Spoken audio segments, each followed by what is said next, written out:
ஒரு தகுதியான ஒரு இளைஞரை பாட்டாளி இளைஞர் சங்கத்தின் மாநில தலைவராக நியமனம் செய்ததில் எனக்கு மகிழ்ச்சி, நாம் அனைவருக்கும் மிக்க மகிழ்ச்சி.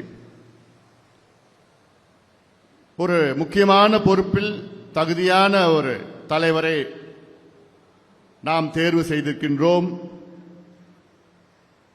தம்பி கணேஷ்குமார் அவர்களை பற்றி நான் அதிக சொல்ல தேவையில்லை, உங்களுக்கு நன்றாக தெரியும்.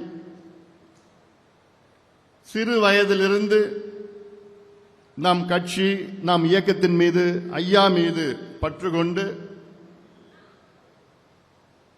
இதில் கலந்து கொண்டு பல பொறுப்புகளை வகித்து கட்சியின் வளர்ச்சிக்காக கடுமையாக பாடுபட்டு கொண்டிருப்பவர் அருமை தம்பி கணேஷ்குமார் அவர்கள். தம்பி கணேஷ்குமார் அவர்களுக்கு உங்கள் சார்பிலே அவருக்கு என்னுடைய வாழ்த்துக்களும் பாராட்டுகளும் தெரிவிக்கின்றேன்.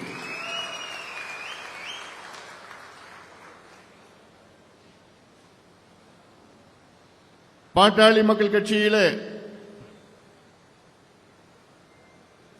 முதல் எனக்கு பொறுப்பு கிடைத்த அந்த பதவி பாட்டாளி இளைஞர் சங்கம் மாநில தலைவர். இதற்காக நான் 8 ஆண்டு காலம் கடுமையாக நான் உழைத்த பிறகுதான்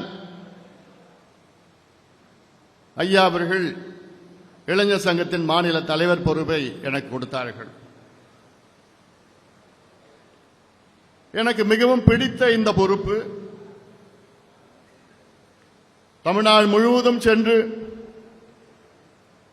இளைஞர் சங்கத்தை ஊக்குவித்து, இளைஞர்களை ஊக்குவித்து, எனக்கு முன்பு பேசிய செயலாளர்கள் எல்லாம் பேசினார்கள். கன்னியாகுமரியிலிருந்து கும்மிடிப்பூண்டி வரை, இந்த பக்கம் கோயம்புத்தூரிலிருந்து தஞ்சை வரை, தமிழ்நாட்டில் உள்ள அனைத்து மாவட்டங்களுக்கு சென்று அங்கே வெள்ளை சீருடை அணிவகுப்பு, இளைஞர்கள் வெள்ளை சீருடை அணிவகுப்பு, ஒயிட் அண்ட் ஒயிட் பெல்ட் போட்டுட்டு வெள்ளை ஷூ போட்டுக்கிட்டு வரிசையா நின்றுட்டு இருப்போம், சல்யூட் எடுப்போம். அதெல்லாம் கடந்த காலத்திலே இதெல்லாம் நினைத்துகின்ற பொழுது மிகவும் மகிழ்ச்சியாக இருந்த தருணம். அன்று என்னுடைய அருமை தம்பி அறிவுச்செல்வன் இருந்த காலம் அது. அப்பொழுது எத்தனையோ போராட்டங்கள் இளைஞர் சங்கம் சார்பிலே தமிழ்நாட்டிலே செய்தோம், வெற்றியும் கண்டோம். லட்சக்கணக்கான இளைஞர்கள் இந்த போராட்டத்திலே கலந்து கொண்டார்கள்.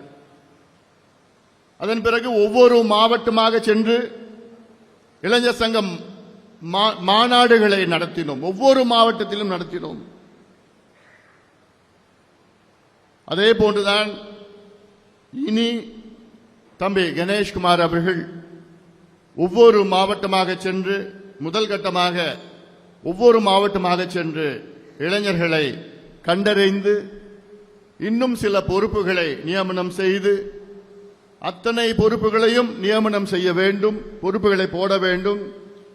அதில் எனக்கு ஒரு சின்ன ஒரு வருத்தம், இந்த மேடையில் இளைஞர் சங்கத்தின் சார்பில் மகளிர் யாரும் கிடையாது. இல்ல,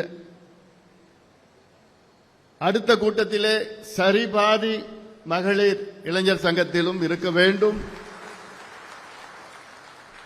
மேடையில் மட்டுமல்ல, இங்கே இருக்கின்ற பொறுப்புகளிலும் மகளிர் இருக்க வேண்டும். அதையும் தம்பி கணேஷ்குமார் அவர்கள் சரி செய்ய வேண்டும் என்று இந்த நேரத்தில் நான் கேட்டுக்கொள்கின்றேன்.